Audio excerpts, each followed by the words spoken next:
Measures of spread tell you how much variation exists in your data.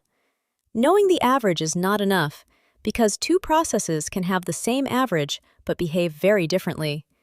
The range is the highest value minus the lowest value. It is simple, but it only uses two numbers. Variance looks at how far values are from the average, squares those distances, and averages them. It is useful for calculations, but harder to explain. Standard deviation is usually the most useful measure of spread. In everyday language, it means, on average, how far is each number from the average? A small standard deviation means the process is consistent. A large standard deviation means the process is unpredictable. Here is the example.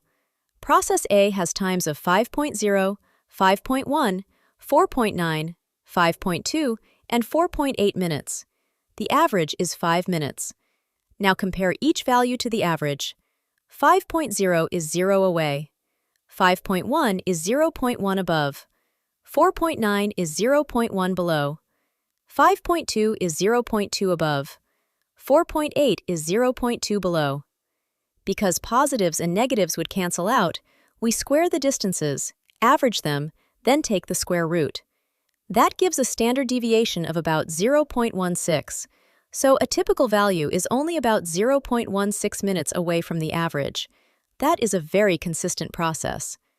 Now compare that with process B. It also has an average of 5 minutes, but the times are 2.0, 3.5, 5.0, 8.0, and 6.5 minutes.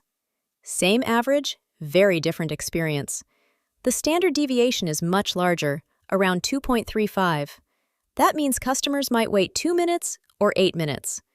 The key lesson is simple. The average tells you the center. The spread tells you how predictable the process is. If you want stable performance, do not just chase the average. Reduce the variation.